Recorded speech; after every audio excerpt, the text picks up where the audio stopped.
अक्टूबर आने ही वाला है, पॉलिटिकल पार्टी में आप लोग टर्न आउट होने वाले हैं। क्या होगा, कैसा स्ट्रक्चर होगा जन स्वराज का? क्या ये एक पॉलिटिकल रेवोल्यूशन होने वाला है बिहार में? क्या कहेंगे इसके बारे में आप?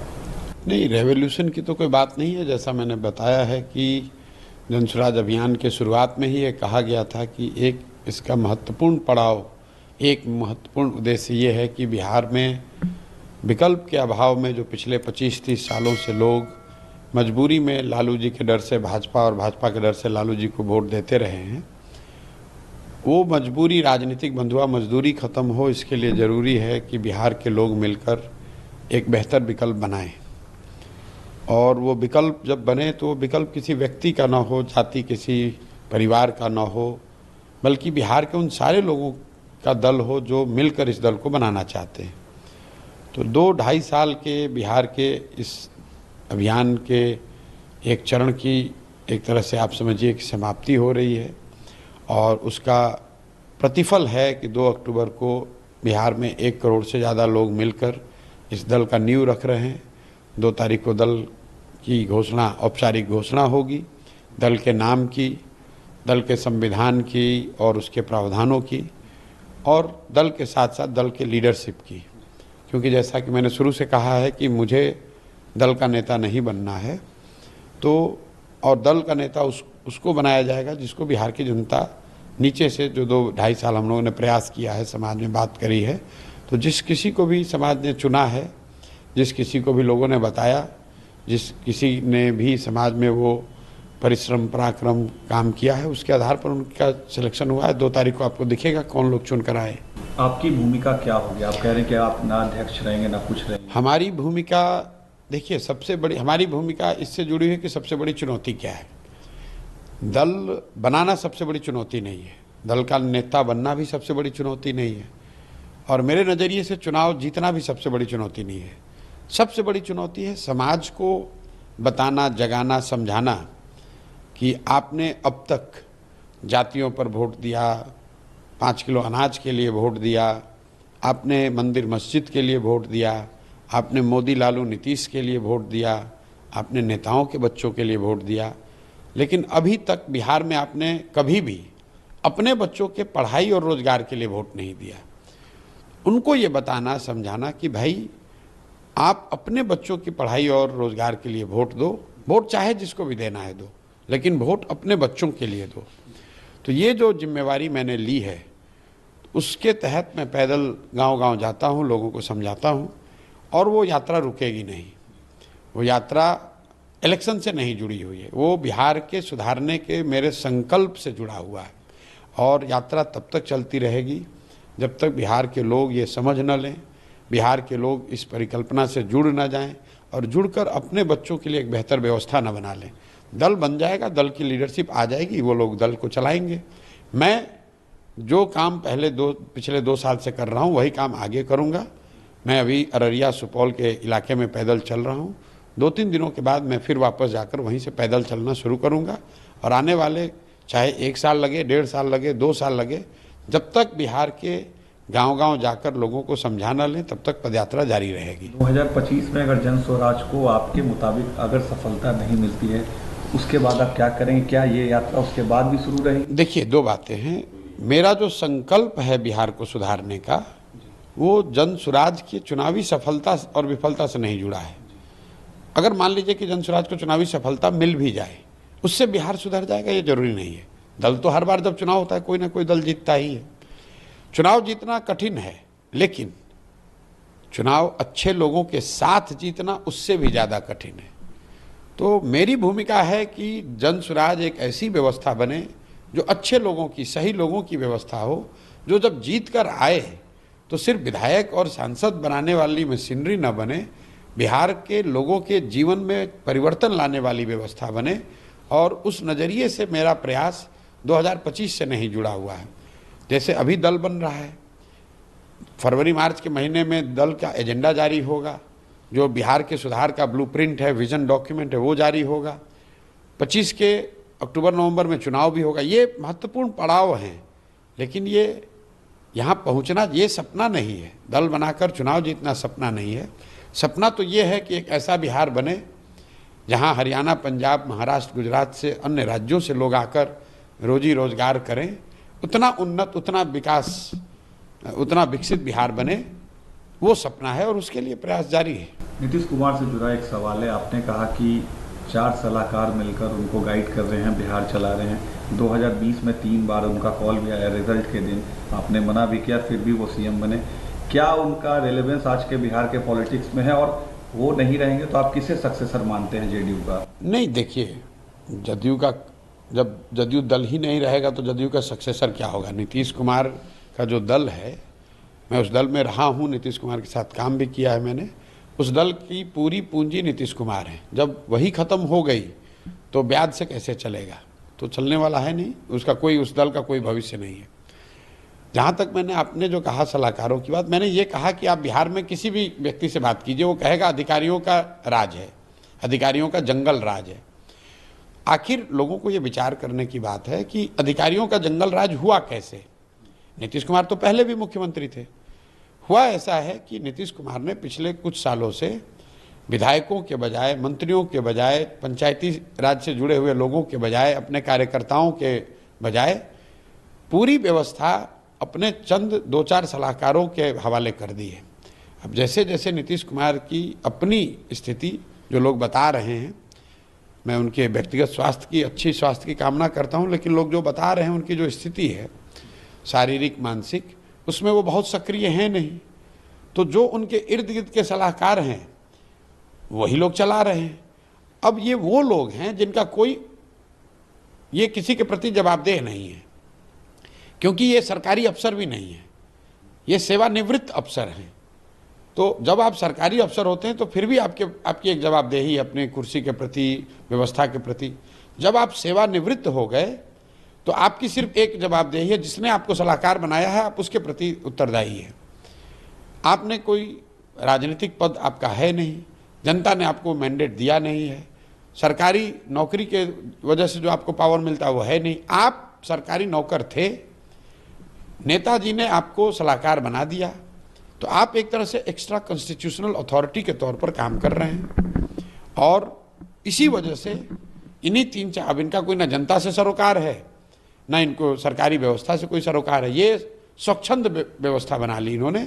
इसीलिए पूरे बिहार में आपको अधिकारियों का बोलबाला दिख रहा है, जो अधिकारी चाहेगा वही होगा। नीतीश जी के बाद जेडीयू समाप्त? भाई हम थोड़ी ना कह रहे हैं, तो आप घर कर, अब देखिए, जो 3 चीजें अभी बिहार के समाज को आंदोलित किए हुए है, उद्वेलित किए हुए है, एक है शराबबंदी, दूसरा है जमीन का सर्वे, और तीसरा है स्मार्ट मीटर। कोई भी नेता, चुना हुआ नेता, इस बात का संज्ञान लेता, सही या गलत इस पर कुछ टीका टिप्पणी करता। नीतीश जी ने जमीन का सर्वे, इतना बड़ा विषय, कोई पब्लिकली कोई टीका टिप्पणी नहीं की। कौन इस पर निर्णय ले रहा है? उनके चंद सलाहकार।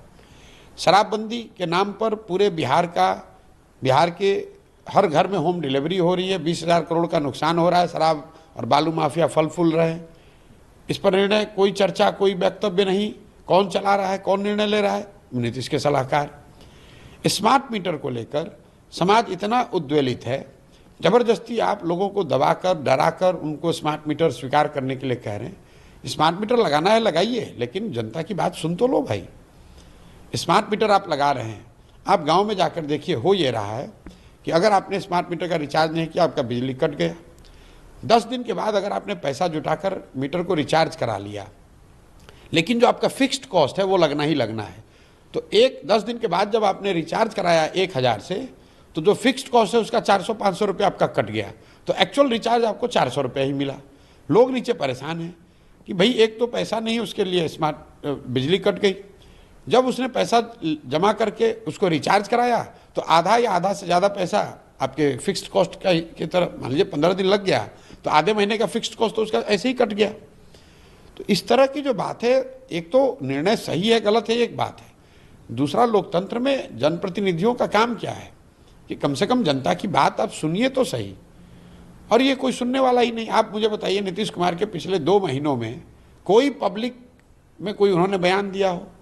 4 नेता, 4 सलाहकार उनको घेर कर ले जाते हैं, कुछ चंद लोगों से वो बातचीत करते हैं और फिर वहाँ से कोई पब्लिक में बयान नहीं, कोई पत्रकारों से बातचीत नहीं, किसी से कोई सरोकार नहीं, इसीलिए ये दुर्दशा हो रही है। आप आरजेडी लालू यादव और तेजस्वी यादव पर सीधा अटैक करते हैं, तेजस्वी की क्रेडिबिलिटी पर भी सवाल खड़े करते हैं। आपको क्या लगता है कहीं ये आप पर नुकसान तो नहीं हो जाएगा जिस तरीके भाई मैं देखिए, आप जो कह रहे हैं उनकी किस क्रेडिबिलिटी को उन्होंने एस्टेब्लिश किया है जिसको मैं क्वेश्चन कर रहा हूँ। मैंने कहा कि वो लालू जी के लड़के हैं, इससे ज़्यादा उनकी कोई पहचान नहीं है। तो भाई लालू जी के लड़के हैं, इसमें तो कोई फ़र्क है नहीं। मैंने कहा कि वो 9th पास नहीं किए हैं, 9वां फेल है, तो भाई ये तो सत्य बात है। ऐसा तो है नहीं कि उन्होंने बीए में किया है, पीएचडी किया है और मैं गलत बोल रहा हूँ कि 9th फेल है। अगर वो उन्होंने 10वां पास किया है, बीए में किया है, तो उसका सर्टिफिकेट जारी कर दें, हम लोग देख लेंगे, मान लेंगे। तब मुझे उसको होगा कि भाई प्रशांत किशोर इनके क्रेडिबिलिटी पर का नुकसान करना चाहते थे। मैं तो सत्य बोल रहा हूँ। कई लोग ये भी कहते हैं भाई बिना पढ़ा लिखा आदमी भी तो बहुत समझदार हो सकता है, समाज में उसका योगदान हो सकता है। बिल्कुल हो सकता है, लेकिन अगर मान लीजिए आप नहीं पढ़े लिखे तो समाज में आपका क्या योगदान है वो बता दीजिए। दूसरी बात देखिए, कई लोग ये समझते हैं कि मैं ये कह रहा हूँ कि वो 9th फेल हैं इसलिए काबिल नहीं, ये बात नहीं है। काबिलियत का पढ़ाई से कोई सीधा सरोकार नहीं है। पढ़ा लिखा व्यक्ति ज़्यादा बेहतर अपनी बात को रख सकता है, इन्फॉर्मेशन को प्रोसेस कर सकता है, लेकिन ये जरूरी नहीं है कि पढ़ा लिखा आदमी काबिल ही हो। ये बहुत हद तक संभव है, बिना पढ़ा लिखा आदमी भी काबिल हो सकता है। लेकिन मुख्यमंत्री के लड़के रहते हुए अगर आप स्वयं 9th भी पास नहीं करते हैं तो ये दिखाता है कि शिक्षा को लेकर आपकी खुद की सोच, क्षमता से ज़्यादा आपकी सोच क्या है। तो जो लोग बिहार को लीड करना चाहते हैं, बिहार की जनता ये तो समझना चाहिए उसको कि जिस व्यक्ति की अपनी सोच ये है कि मुझे पढ़ने की ज़रूरत नहीं है, वो बिहार के समाज की शिक्षा की व्यवस्था कैसे करेगा।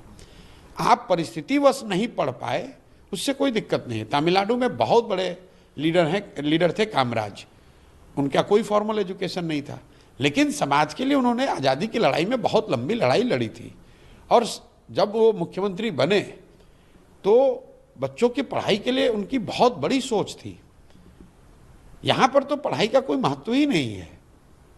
मैं उस सोच को चुनौती दे रहा हूँ कि भाई आप ना खुद पढ़े, ना पढ़ाई की महत्ता को समझ रहे हैं, तो पूरे बिहार को अनपढ़ और मजदूर बनाने का ही आपके पास तरीका है। और दूसरा, आप करना क्या चाहते हो?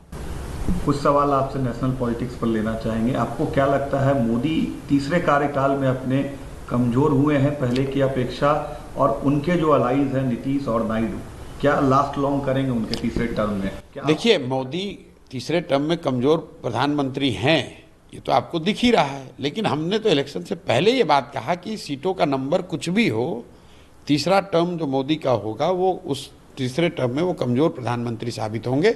क्योंकि जमीन पर लोगों ने 10 साल 12 साल मोदी जी का कार्यक्रम देख लिया, उनका प्रयास देख लिया, उसका असर देख लिया। आप बिहार को देख लीजिए, बिहार की जनता ने 2014 में मोदी जी को 30 से ज़्यादा सीट भाजपा को दिया, 2019 में 39 सीट दी, इस बार भी 30 से ज़्यादा सीट ये लोग जीते हैं। लेकिन बिहार के लोगों की ज़िंदगी में क्या फ़र्क आया? क्या बिहार के बच्चों की स्थिति सुधर गई? क्या बिहार में नए उद्योग लग गए? क्या बिहार के बच्चों का पलायन रुक गया?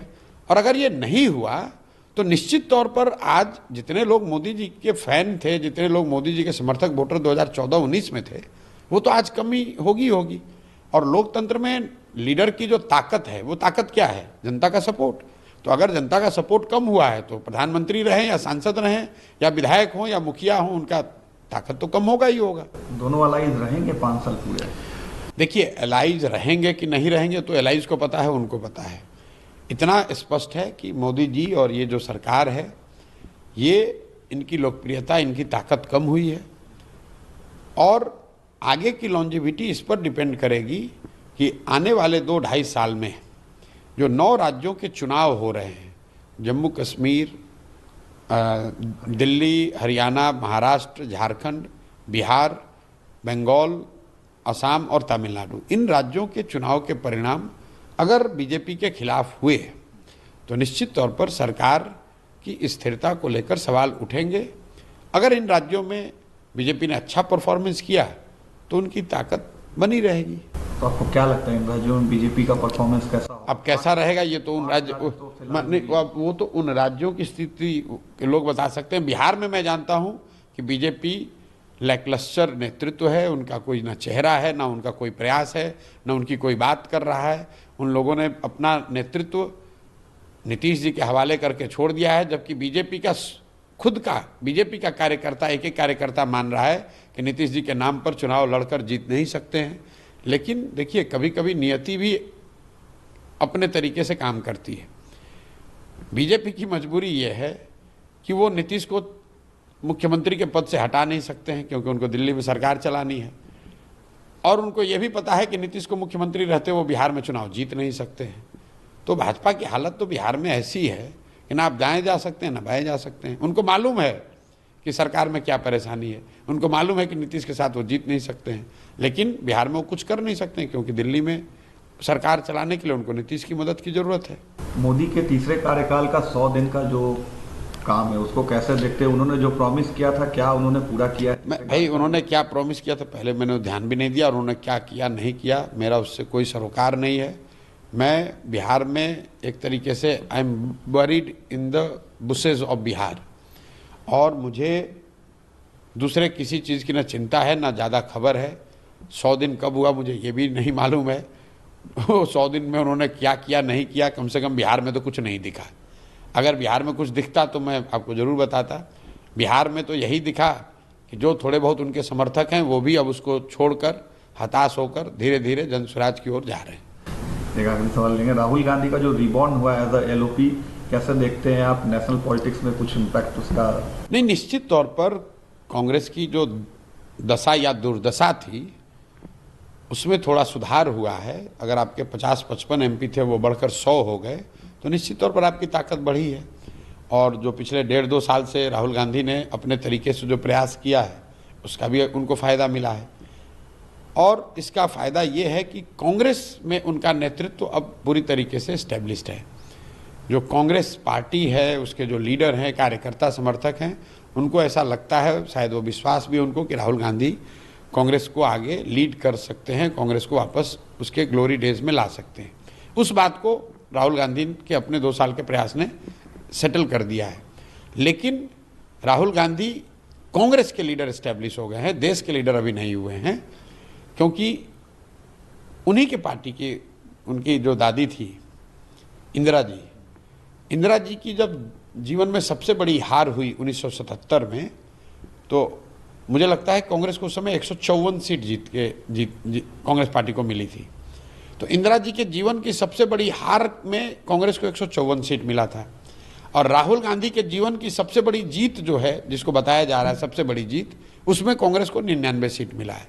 तो ये फर्क है, ये दिखाता है कि देश के नेता के तौर पर उभरने के लिए अभी भी राहुल गांधी को एक लंबा फासला तय करना है। क्या अपील करेंगे? 2 तारीख को आपका स्थापना है, लोगों से, बिहार की जनता से 2 तारीख? नहीं, कोई अपील नहीं करेंगे। जो अपील पिछले 2-2.5 साल से करते रहे हैं कि आप एक बार अपने बच्चों के लिए जगिए, बिहार की व्यवस्था को सुधारने के लिए ड्राइंग रूम में बैठकर, दुकान पर, चौक पर बैठकर चर्चा करने से नहीं होगा। अगर आप बिहार में व्यवस्था सुधारना चाहते हैं तो आगे बढ़िए, जुड़कर कंधा लगाइए।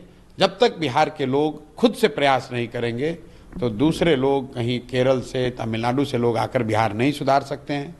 प्रयास हम करें या आप करें, प्रयास आज हो या 10 बरस के बाद हो, प्रयास किसी न किसी बिहार के व्यक्ति को ही करना पड़ेगा। इसलिए मैं इतना ही अपील करूंगा कि अगर आप अपने और अपने बच्चों की बेहतरी चाहते हैं तो बिहार में नया विकल्प, जो जनता का विकल्प हो, एक बेहतर भविष्य की गारंटी हो, इस विकल्प को बनाने में अपना कंधा लगाइए, आगे बढ़िए। पैसे की, जाति की, बाहुबल की, इस तरह की चिंता न करें। एक बार आप साथ में आएंगे, जन बल के आगे कोई बल नहीं है। अगर लोग साथ में आएंगे तो मेरा पूरा यकीन है बिहार में नई व्यवस्था बनेगी, बिहार के बच्चों के भी जीवन में खुशहाली आएगी, बिहार में भी एक नया सवेरा होगा।